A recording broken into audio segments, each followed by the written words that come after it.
Sejam muito bem-vindos ao podcast de mobilidade urbana, um oferecimento do laboratório da Uber. Eu sou o Gabriel. Hoje, 8 de março de 2050, eu me reúno com 4 lideranças do setor de veículos autônomos para analisar como nós conseguimos fazer a distribuição de renda por meio do uso dessa tecnologia. Agora, para iniciar o nosso bate-papo, eu chamo de César, que é um gestor da Optimus Prime. E quem é de César em 30 segundos?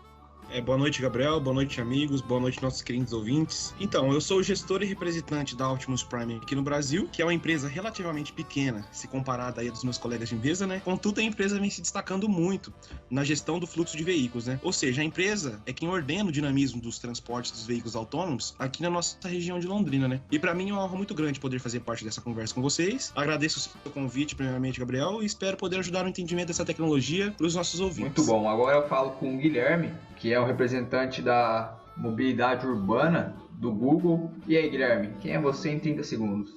Bom dia, boa tarde a todos os ouvintes e aos colegas aqui comigo fazendo parte dessa mesa redonda, né, para discutir sobre esse tema tão importante. Bom, eu sou CEO da Waymo no Brasil. A Waymo é um braço responsável pelo desenvolvimento e estudo de veículos autônomos da Alphabet, que é a holding da Google.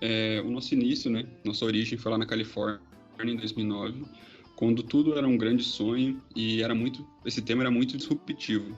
Depois fomos para o desenvolvimento de veículos de frete e passageiros, e hoje estamos pelo mundo em diversos segmentos do ramo de veículos autônomos até hoje. Muito bom. Agora a gente vai falar com um cara que trabalhou com Elon Musk na Tesla. Quem é você, João Vitor?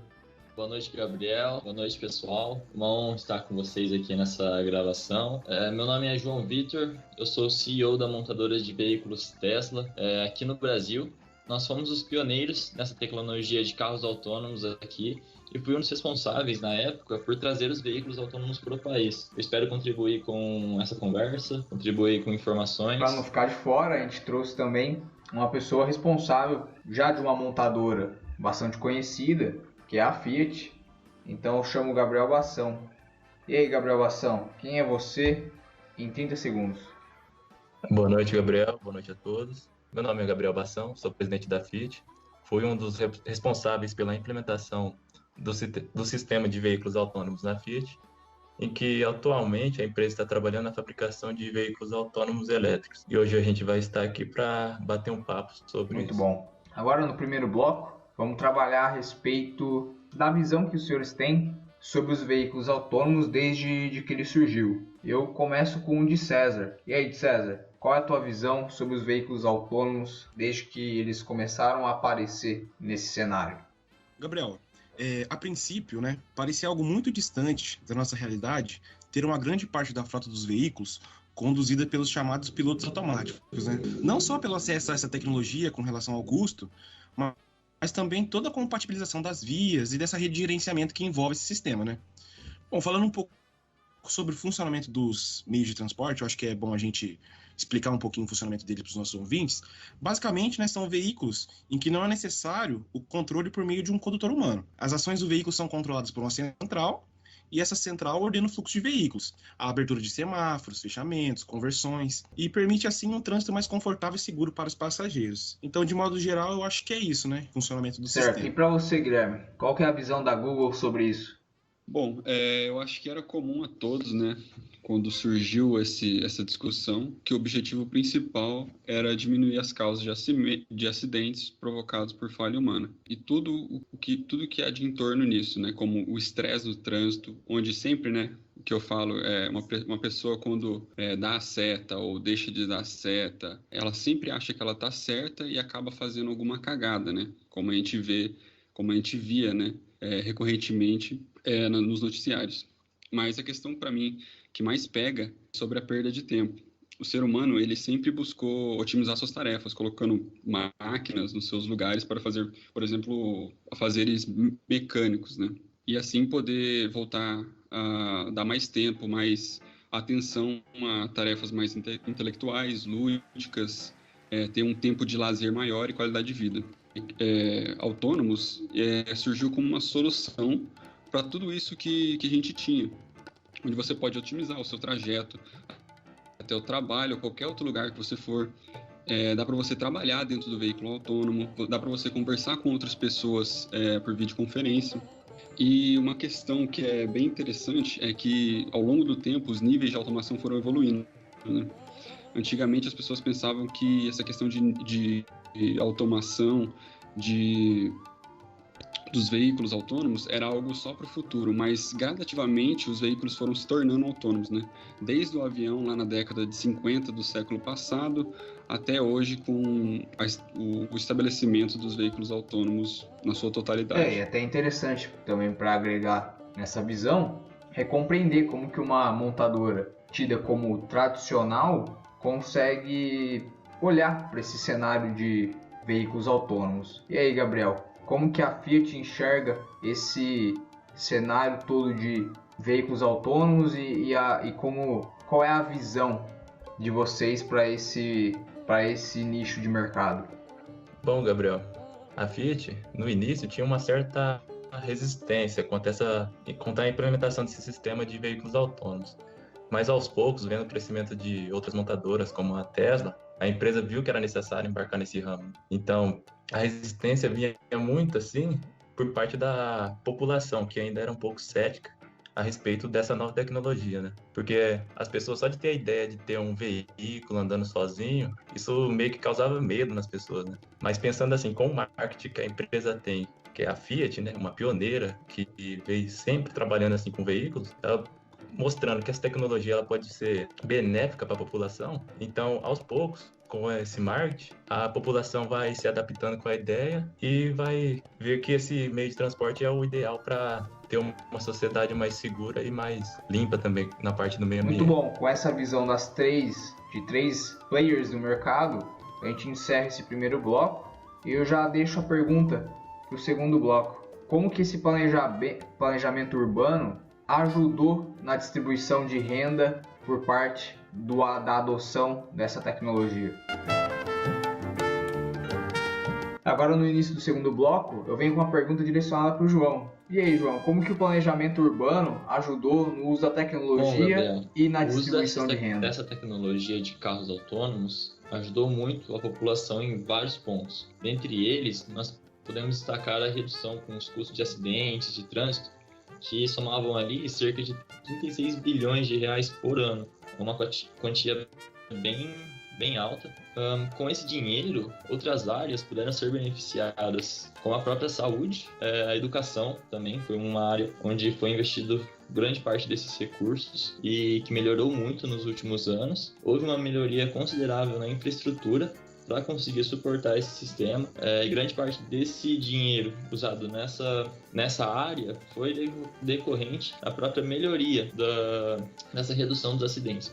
Então, também tem um outro ponto que nós da Tesla trabalhamos, que é o de transporte público, que melhorou muito desde que essa tecnologia foi introduzida no país. Para você ter uma noção, o tempo de viagem foi reduzido em cerca de 35% nos horários de pico, o que melhorou muito as condições de vida das pessoas, como o Guilherme falou anteriormente. E isso foi graças ao trânsito ter passado a ser controlado por essas centrais, onde eram feitas programações remotas das rotas, quer dizer, das aberturas e fechamentos de semáforos, como o César já falou.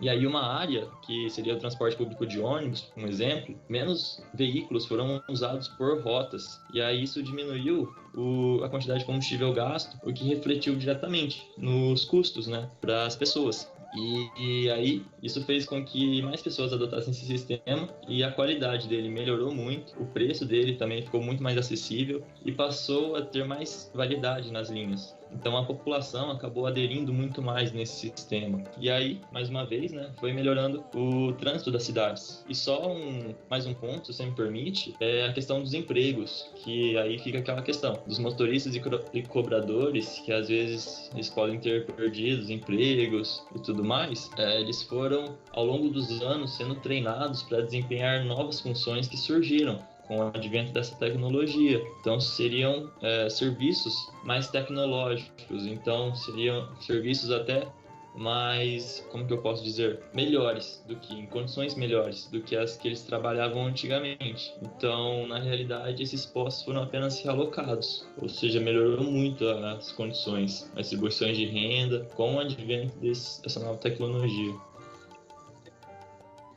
Muito interessante ponto de vista. E Guilherme, qual que é a visão? É a mesma visão que vocês têm ou não? Bom, acredito que temos muitas visões em comum, né? Com a chegada dos veículos inteligentes, para inteligente como um todo, as rotas ficaram mais curtas, né? E assim, os tempos de viagem também diminuíram. Ou seja, ocorreu uma otimização dos processos de logística e, por consequência, os custos dos transportes também diminuíram drasticamente. E isso é excelente, pois o consumidor final e o vendedor das mercadorias pagam um frete menor e hoje em dia recebem a sua mercadoria mais rapidamente, né? E já complementando o que o João já falou, veículos autônomos, diferente do que a maioria pensa, não são apenas veículos privados, né? Existem sim transporte coletivo autônomo e que já era muito mais eficiente lá atrás comparado com os carros particulares. E acabou, né, com o advento dessa nova tecnologia, se tornando ainda mais eficiente. Por que isso? Porque todo o sistema ele coopera. Então você sabe exatamente em tempo real quando o ônibus vai chegar no seu ponto, quanto tempo você vai passar se deslocando, né, do seu lugar de origem até o seu trabalho, até outro lugar que você for, e que horas você vai chegar. Outra questão também que o João já citou, que é sobre os postos de trabalho. Muitos sempre debateram que as tecnologias elas iriam substituir o homem e causar algum nível de desemprego, né? Mas pelo que vimos já na história, eu acredito que é só uma questão de readaptação da sociedade e dos indivíduos. É uma questão de gestão de recursos, né? Do dinheiro poupado que a gente teve com os acidentes, com toda aquela indústria, aquela burocracia das multas, ele foi realocado na qualificação profissional. Então, vão surgir novos postos de trabalho e já surgiram com essa nova tecnologia, gerados pela implementação do carro autônomo. E se não fosse assim, pelo bem maior da sociedade, ainda estaríamos utilizando velas, porque o pessoal das fábricas de velas iriam perder o emprego pela descoberta da lâmpada. Então, você vê que esse raciocínio não faz muito sentido. Bem interessante esse ponto colocado. Agora, Gabriel, eu venho com uma pergunta que ainda tem muito na mídia, muitas questões técnicas que são levantadas quanto ao meio ambiente. Na tua opinião, por que nós respiramos um ar hoje menos poluído do que nós respiramos lá em 2020? Bom, Gabriel, hoje nós temos um ar mais limpo, muito por conta da iniciativa de empresas montadoras de veículos e de algumas startups que, com elas, a gente iniciou o desenvolvimento de veículos autônomos e elétricos no ano de 2020. Foi nessa época que iniciou. Então, esse ano de 2050, a gente tem esse ar melhor por causa dessa época. Mas um problema que foi encontrado naquela época foi a interrupção de fabricação de veículos que utilizavam combustíveis fósseis, né? Então, houve um pouco de pressão do governo para não fazer isso de maneira brusca. Então, foi meio que se adaptar. Também tinha pressão de franquias de postos de combustíveis, que podia reduzir o trabalho de frentistas, de pessoas que cuidam do posto, da logística de combustível. Com isso, aos poucos, esses cargos foi se adaptando, né? Pois a criação do veículo autônomo elétrico no país, ele vai gerar uma redução drástica na carga de CO2 na atmosfera.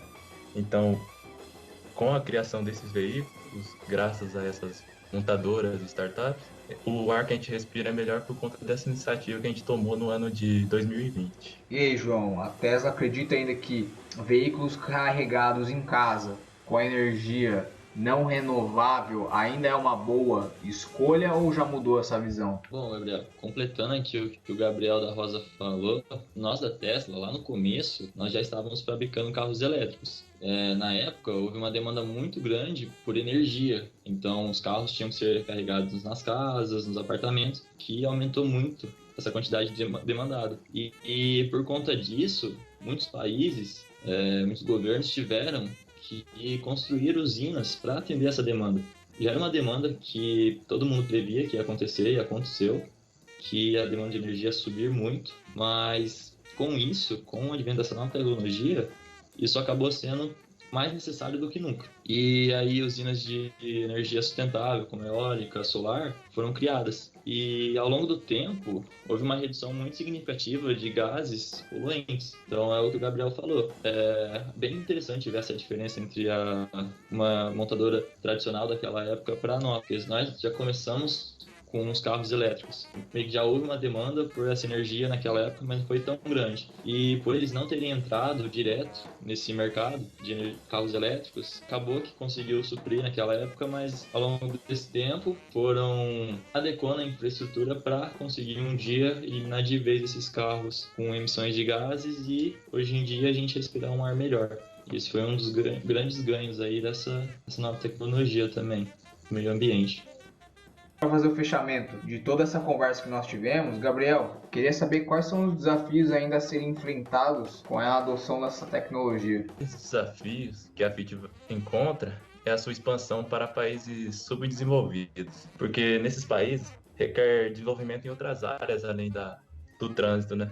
Então, esse problema ele se dá meio pela questão cultural, política e de investimento em infraestrutura nesses países. Então, em sua grande maioria, são países que a população mais sofre com acidente, pois são países mais pobres, né? Gerando, assim, grandes custos para o Estado, além de perder a vida de muitas pessoas em tragédias que acontecem diariamente no trânsito, né? Então, esse é um desafio que a Fiat encontra. Então, Gabriel, o desafio aqui que eu queria deixar para os nossos ouvintes refletirem, como bem lembrado aí pelos nossos amigos, o número de acidentes envolvendo veículos autônomos é muito menor se comparado aos veículos convencionais. Só por curiosidade, o tipo de acidente mais comum que chega para nós lá na central são colisões nas traseiras dos veículos autônomos por parte de veículos com condutores humanos. Ou seja, a gente percebe que na maioria dos casos, os acidentes ainda estão atrelados ao erro humano, porque não é toda a frota ainda que é preenchida por veículos autônomos, né? Então, voltando nessa questão dos acidentes, um dos desafios que é debate até hoje no ano de 2050 é uma questão ética relacionada à tomada de decisões pré-determinadas do veículo. Por exemplo, em caso de acidente, a ação do veículo deve agir em prol da proteção do condutor ou de um animal ou pedestre que estiver circulando pela via. Então, esse é um dos pontos polêmicos até os dias atuais e uma das questões que ainda se encontra em aberto, mesmo com todo esse desenvolvimento da tecnologia. Acho que da minha parte é mais isso, Gabriel, e volto a agradecer pelo convite e, pessoal, bebam água, é isso. Finalizar minha participação aqui, fica o meu agradecimento por ter feito parte desse podcast. E um ponto que eu vejo como desafio para o futuro ainda é buscar mais privacidade para as pessoas, pois muitas delas optam por não ingressar nesse modelo com a desculpa da perda da privacidade, já que as rotas são todas monitoradas. E ao mitigar esse problema, ter um sistema 100% autônomo. Eu vejo esse como um dos desafios futuros. Obrigado pelo convite, até mais para todos. Valeu! Bom, já vou começar aqui agradecendo o convite do Gabriel Góes. Eu acredito que para o Waymo é a mesma questão que o Gabriel Bassão já levantou. Eu acredito que o desafio maior agora é chegar em lugares com uma baixa infraestrutura, em países mais pobres, né? Porque não é simplesmente chegar com a tecnologia e implementar ela. Depende de todo um sistema, de toda uma infraestrutura, de um conjunto de leis e burocracias para poder pôr em prática realmente essa tecnologia. Até porque é muito mais fácil, eu acredito, utilizar veículos autônomos em rodovias planejadas e isoladas de uma série de variáveis do que implementar isso num sistema no meio urbano, em que em muitos países, muitos lugares é um caos, né? Cheio de variáveis, cheio de pedestres, cheio de obstáculos, onde, aliado à baixa estrutura, isso acaba sendo um problema muito grande. Então, eu acredito que esse é o foco do crescimento para o futuro. Muito bom, eu que agradeço a participação dos senhores e até o próximo episódio.